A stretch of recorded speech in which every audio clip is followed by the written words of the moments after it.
जय हिंद दोस्तों, आप सभी का स्वागत है आपके अपने चैनल T20 क्लासेज में। आज हम बिहार स्पेशल का प्रैक्टिस सेट 19 देखने वाले हैं। इससे पहले 18 प्रैक्टिस सेट करा चुके हैं। जिन्होंने पिछली वीडियो अभी तक नहीं देखा है वे प्ले लिस्ट में जाकर देख लेंगे। तो चलिए आज का क्लास स्टार्ट करते हैं। आज का पहला प्रश्न ये है, चंद्रगुप्त मौर्य के राजप्रसाद के बारे में किसने कहा है कि यह प्रसाद मानव कृति नहीं है अपितु देवों द्वारा निर्मित है? Option A Hiuen Tsang, option B Fa Hien, option C Megasthenes या ऑप्शन डी चाणक्य। इसका राइट आंसर हो जाएगा option B Fa Hien. Hiuen Tsang Harshavardhana के समय भारत आया था। मेगास्थनीज सेल्यूकस निकेटर का राजदूत था। मेगास्थनीज ने इंडिका नामक पुस्तक की रचना की थी। चाणक्य ने अर्थशास्त्र की रचना की थी। चाणक्य चंद्रगुप्त मौर्य का प्रधानमंत्री था। अगला प्रश्न, किस शासक ने गया के निकट बराबर की पहाड़ियों में आजीविकों के लिए गुफाओं का निर्माण करवाया था? Option A Chandragupta Maurya, option B Dasharatha, option C Ashoka या ऑप्शन डी बिंदुसार। इसका सही आंसर हो जाएगा ऑप्शन सी अशोक। अगला प्रश्न, गया के समीप नागा अर्जुनी की पहाड़ियों में प्रसिद्ध गोपी गुफा का निर्माण किसने करवाया था? ऑप्शन ए अशोक ने, ऑप्शन बी चंद्रगुप्त ने, ऑप्शन सी बिंदुसार ने या ऑप्शन डी दशरथ ने। इसका सही आंसर हो जाएगा ऑप्शन डी दशरथ ने। अगला प्रश्न, मौर्यकालीन चाम्रग्राहिणी यक्षिणी की मूर्ति कहाँ से प्राप्त हुई है? ऑप्शन ए दीदारगंज पटना से, ऑप्शन बी वैशाली से, ऑप्शन सी बसाड़ से या ऑप्शन डी सारनाथ से। इसका राइट आंसर हो जाएगा ऑप्शन ए दीदारगंज पटना से। अगला प्रश्न, बिहार के किस स्थान से मौर्य काल में बने जैन तीर्थंकरों की प्रतिमा प्राप्त हुई है? ऑप्शन ए सोनपुर से, ऑप्शन बी लोहानीपुर से, ऑप्शन सी बसाड़ से या ऑप्शन डी भागलपुर से। तो इसका राइट आंसर हो जाएगा लोहानीपुर पटना से। अगला प्रश्न, पाटलिपुत्र के नगर निर्माण तथा सुंदरता का वर्णन किसने किया है? ऑप्शन ए सेल्यूकस ने, ऑप्शन बी मेगास्थनीज ने, ऑप्शन सी चाणक्य ने या ऑप्शन डी जस्टिन ने। इसका सही आंसर हो जाएगा ऑप्शन बी मेगास्थनीज ने। अगला प्रश्न, पाटलिपुत्र को किस शासक ने सर्वप्रथम अपनी राजधानी बनाया था? ऑप्शन ए कनिष्क ने, ऑप्शन बी अशोक ने या ऑप्शन सी चंद्रगुप्त मौर्य ने या ऑप्शन डी चंद्रगुप्त विक्रमादित्य ने। इसका सही आंसर हो जाएगा ऑप्शन सी चंद्रगुप्त मौर्य ने। अगला प्रश्न, अशोक के शासन काल में बौद्ध सभा किस नगर में आयोजित की गई थी? ऑप्शन ए मगध में, ऑप्शन बी पाटलिपुत्र में, ऑप्शन सी समस्तीपुर में या ऑप्शन डी राजगिरी में। तो इसका सही आंसर हो जाएगा ऑप्शन बी पाटलिपुत्र में। अशोक के शासन काल में बौद्ध सभा किस नगर में आयोजित की गई थी? तो पाटलिपुत्र में। अगला प्रश्न, किसके शासन काल में मिस्र के राजा फिलाडेल्फस ने डायनेसियस नामक राजदूत को पाटलिपुत्र भेजा था? ऑप्शन ए अशोक ने, option B Bindusara, option C Chandragupta Maurya या ऑप्शन डी उपयुक्त कोई नहीं। इसका राइट आंसर हो जाएगा ऑप्शन बी बिंदुसार। अगला प्रश्न, किस विद्वान के अनुसार चंद्रगुप्त मौर्य ने पालीबोरोथस पाटलिपुत्रक उपनाम धारण किया था?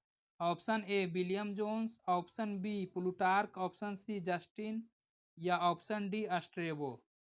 इसका सही आंसर हो जाएगा ऑप्शन डी अस्ट्रेबो। अगला प्रश्न, यूनानी दूत डिमौलकिसस का आगमन मगध के किस शासक के दरबार में हुआ?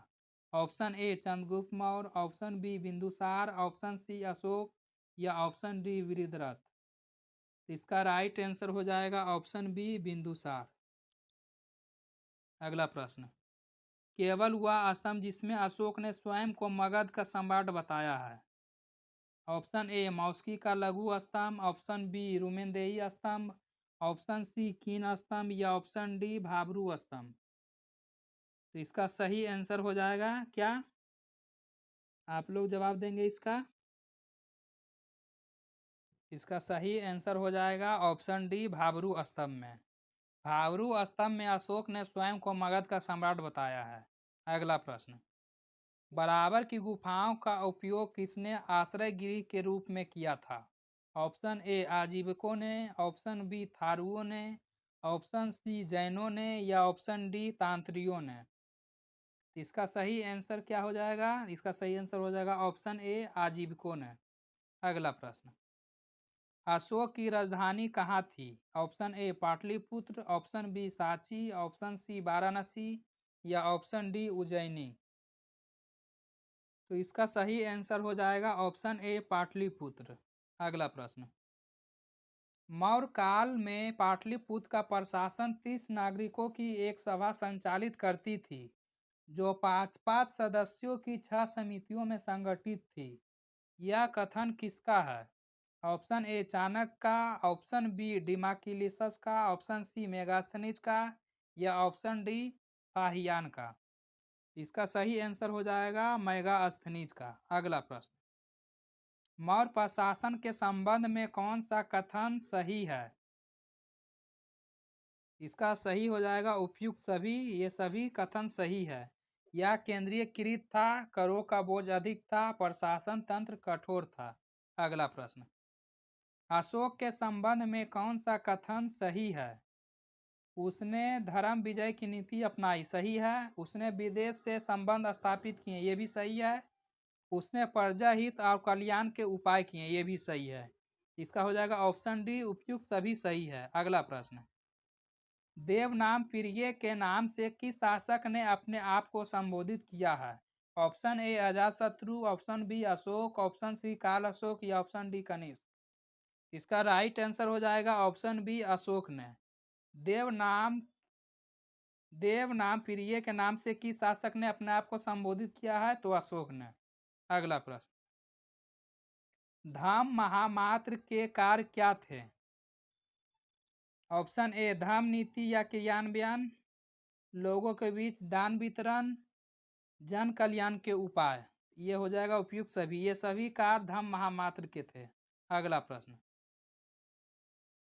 मौर्यकालीन प्रशासन में राजू के कार्य क्या थे?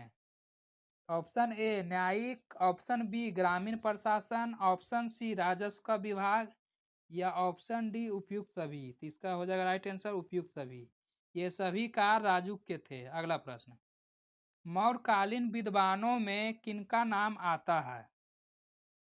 Option A Kautilya, option B Panini, option C Upavarsha या ऑप्शन डी उपयुक्त सभी।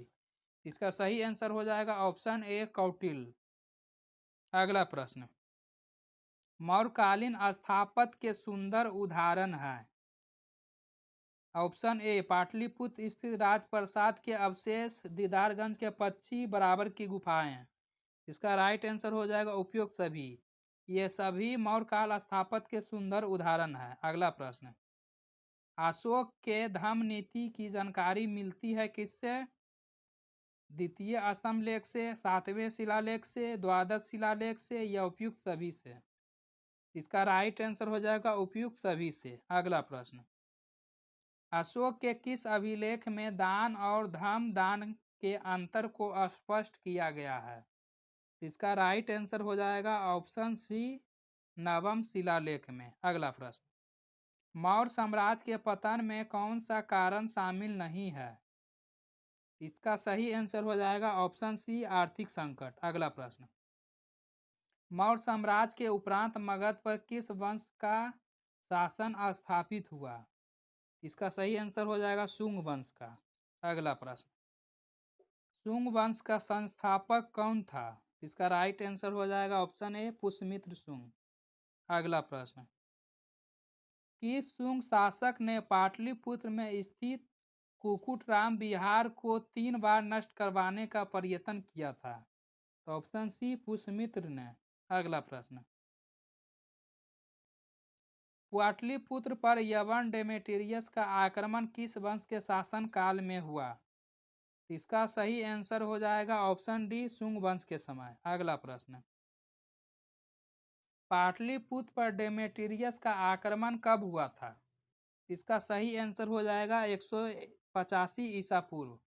तो दोस्तों आज का क्लास यहीं समाप्त होता है। उम्मीद है कि आप लोगों को यह क्लास अच्छी लगी होगी। अगर आप लोगों को यह क्लास अच्छी लगी है तो आप हमारे चैनल को लाइक और सब्सक्राइब जरूर करें। आज क्लास थोड़ा स्पीड में था, आप लोग अपनी राय जरूर दीजिएगा कि आप लोगों को यह क्लास कैसा लगा। इतना स्पीड ठीक है या इससे और थोड़ा कम स्पीड में हमको पढ़ाना चाहिए? आप लोग अपनी राय हमें कमेंट बॉक्स में ज़रूर देंगे। तो थैंक यू दोस्तों, जय हिंद, जय भारत। मिलते हैं अगले सेशन में।